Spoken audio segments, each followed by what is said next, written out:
Hello, U.S. history classes. So, this is the last lesson for this week. We are continuing with our discussion. We've got a new government, a new document, the Constitution in place. Now we have to put it into practice. And we're looking at the growth and expansion of the country. We've talked about the work of guys like George Washington and Thomas Jefferson and James Madison with the War of 1812 and James Monroe with the Monroe Doctrine and Andrew Jackson. Today, we're going to pick back on the theme of physical expansion, and we're going to look at two areas, Texas and California, and their relation to the country of Mexico. All right, now we're going to start with Texas. Now, remember where we are physically. You had the 13 colonies on the East Coast. Britain, after the French and Indian War, said we couldn't expand past the Appalachian Mountains. We do it anyway. After the American Revolution, we get all the land to the Mississippi. Okay. Then under Jefferson's presidency, we buy the Louisiana Purchase, which is going to give us everything west of the Mississippi to the Rocky Mountains. After the War of 1812, we get access to the Northwestern Territory, which is around the present-day state of Washington, although we really won't begin to settle that and cultivate that until the 1840s. In 1819, we cede Florida from Spain, which basically means we buy Florida from Spain. So the last part of the map that we have to fill in is the southwestern part, and that's going to be our focus today. Now, there's a little worksheet that's got a bunch of blank spaces that you can take notes on this presentation on, and the cool thing about it, it's got a little map at the bottom that shows you what I just talked about, okay? So be sure you're referring to that as you take notes, okay? And we move through this story, all right? So let's talk about Texas first. Now, Texas, well, to go back, Spain controlled the land south and west of the Louisiana Purchase, which includes Texas. Now, there's some Americans living there. And there are going to be more Americans that decide they want to go there as well. So more Americans are moving south and west. Now, Spain has decided it's over in Europe. It is very, very difficult for it to control that land. So Spain has given up a lot of its control to Mexico. Now, keep in mind, Mexico was also a Spanish colony. So the Spanish influence is very, very strong in Mexico. But Spain has kind of given up some of its power here in the Americas to Mexico. So as more and more people are moving out into the south and to the west, past Louisiana Purchase territory, even though technically it is Spanish land, we are going to be dealing mostly with the Mexicans. Okay? So we got a bunch of Americans living out there. Now, to be honest, okay, to be truthful, they see themselves as Texans. Okay, they're not really calling themselves Americans. They see themselves as Texans, and part of the reason they want to move there is because of all of this cheap land. Okay, now there is this American spirit of independence. So as more and more Americans move out into this land, including Texas, they are going to begin to talk to the people living out there. Hey, are we really happy being under the control of Mexico? To be honest with you, wouldn't it be better to be our own independent country? And that's important to remember, is they're not talking about becoming part of America. They're talking about being their own independent country of Texas. And there's enough Americans out there that begin to float this idea of independence that eventually people begin to buy into it. And there's a revolution. And one of the more famous battles of the revolution occurs at the Alamo. All right. So the Texans want independence from Mexico. They're going to lead an armed revolt against the Mexican general, the Mexican leader, Santa Anna. Okay. He is the leader of Mexico. He's also the head general of the Mexican army. And they begin to revolt against Santa Anna. Now, like I said, the most famous battle occurs at the Alamo. The Alamo was a mission in San Antonio, Texas, and it is a garrison. It was abandoned, and this group of Texans fight to the last man against Santa Anna's superior army. And they are led by three guys. There's a picture of the Alamo. They are led by three guys: William Barrett Travis, who's kind of the main commander; Jim Bowie, who was a frontiersman. He invented or patented a big knife known as the Bowie knife; and then Senator David Crockett from Tennessee. And fun story about David Crockett. He was, like I said, a senator. He loses re-election, and as he's leaving Congress, basically tells the people in Congress, "You all can go to hell. I'm going to Texas." And he heads to Texas to cast his lot in with the Texans. Now, unfortunately, like I said, they fight to the last man. There are no survivors. Crockett, Travis, and Bowie are all killed, along with everybody else in the fort. The women and children are allowed to survive, and a couple of gentlemen that were on missions trying to gain supplies and reinforcements, they are allowed to survive as well, to kind of tell the story. Instead of stopping the rebellion, the sacrifice of everybody at the Alamo, which was in March 1836, I believe, the sacrifice of everybody at the Alamo reinvigorates this desire to be independent from Mexico. Okay, so the Texans are going to start fighting even harder against the Mexicans, all right? And they will eventually win their freedom. Now, they are going to be backed by the U.S. Army. After Davy Crockett and Travis and Bowie are killed, the United States government begins to pay attention. The U.S. Army is going to be sent down to support the Texans, and they will eventually defeat Santa Anna.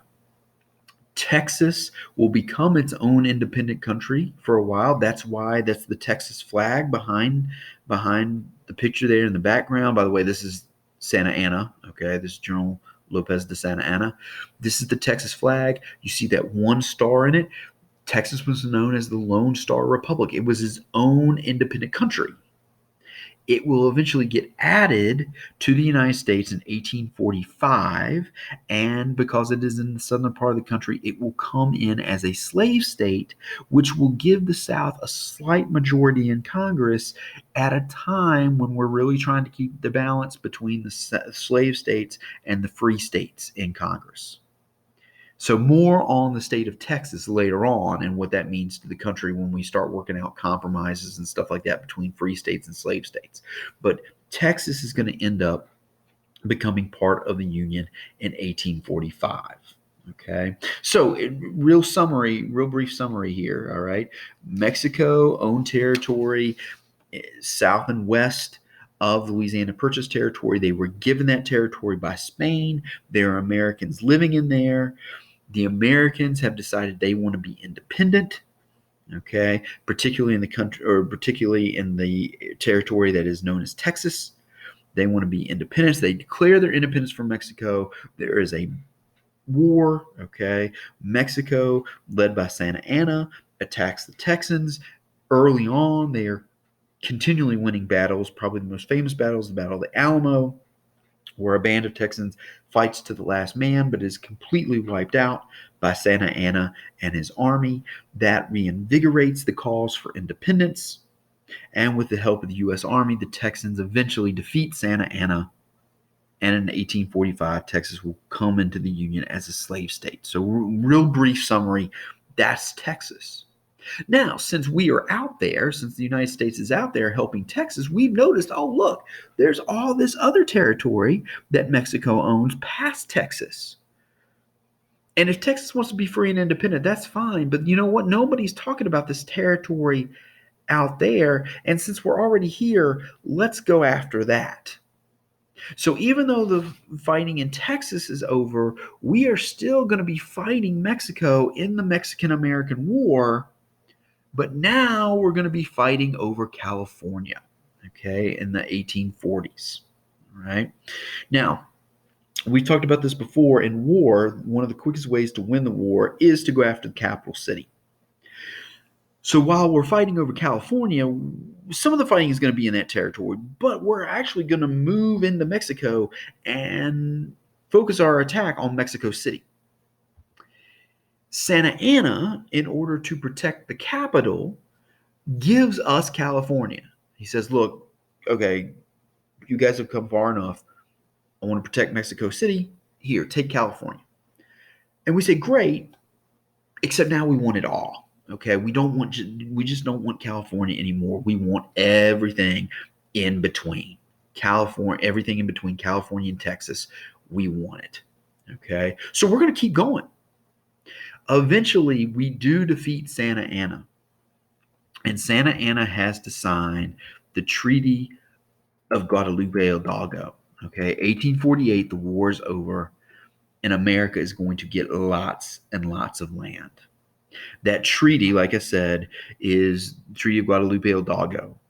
We get California, which Santa Anna had already given to us to protect Mexico City. We're going to get Nevada, Utah, parts of Arizona, Colorado, and parts of New Mexico. Now, later on down the road, okay, this is the territory we get from the Mexican-American War. Not this little piece down there. Later on, we are going to purchase that piece from Mexico with the Gadsden Purchase. Okay, so we will buy that last little strip of land from Mexico with the Gadsden Purchase. Just like after the War of 1812, we kind of set our boundary between us and Canada. Okay, I think it's at the 49th parallel. After the Mexican-American War, we're going to set our new boundary with Mexico at the Rio Grande. Okay, the Rio Grande is going to become the U.S.-Mexico border, the new U.S.-Mexican border. Now, what's interesting, okay, is down the road, we kind of feel bad about the war. Okay, we realized we got involved to kind of help Texas, and then after we help Texas, we decide we want everything else, and we kind of get greedy. And Santa Anna had given us California, but we said we wanted it all, so we kind of feel guilty for the Mexican-American War. So, 1852, we are going to pay Mexico $10 million as a guilt payment for the war. Now, I believe this is separate from the money that we pay for the Gadsden Purchase. Okay, this is just a guilt payment for the war with Mexico. Okay, because we realized we kind of overstepped our bounds, and like I said, we were down there helping Texas, and then we got kind of greedy. Okay, so we will pay Mexico $10 million as a result of the war. All right. So, in summary, this Mexican-American War, after the fighting in Texas is over, we continue to fight Santa Anna, but this time where our goal is California. We attack Mexico City. Santa Anna gives us California to save Mexico City. We keep going because we say, nope, we want it all. Eventually, in 1848, the war is over. We sign the Treaty of Guadalupe Hidalgo, which is going to give us land in California plus all that other territory. I mean, that's the bottom line, is we're going to get a bunch of territory from Mexico at this time. Then we're going to purchase the last little strip of land there in southern New Mexico and Arizona. And we're also going to pay a $10 million guilt payment for the war as well. Okay, to kind of make it up to Mexico. And after that, we've pretty much filled in the lower 48 states. Now, we haven't settled all that territory, but we control everything from the East Coast to the West Coast. It's something called manifest destiny. In fact, the president at the time, James K. Polk, was very, very interested in this idea. It was our destiny to rule the continent from coast to coast, which is why he gets involved in places like Texas and why he gets involved in places like over Mexico and things like that, because it's believed that we should control everything from coast to coast on North America within our borders. Okay. And after the war with Mexico, we have filled in the lower 48 states. Okay. Now, like I said, I like this little map because it's going to show you a couple things. It's important to remember we do not get the territory at the same time. The green area is Texas. We get that after the Texas War for Independence. In fact, Texas becomes its own independent country, and then it will become part of the United States in 1845. Okay, so we get that 1845. The California territory, we get at 1848 after the Mexican-American War, and we completed in 1852, 1853 with the Gadsden Purchase, where we buy that last little strip in New Mexico and Arizona. Okay, so the red area is what we get after the Mexican-American War.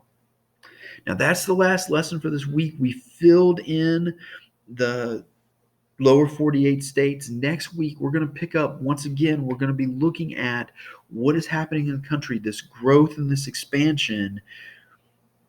Now that we've got the Constitution in place and now that we control this territory, what else is happening in the country? And we're going to come back to something we've talked a little bit about the past couple weeks, this tension underneath the surface between the North and the South. All of this is kind of factoring in with that tension and adding to that tension, which is going to eventually lead us to civil war. And that's where we'll be headed next week and then the week after.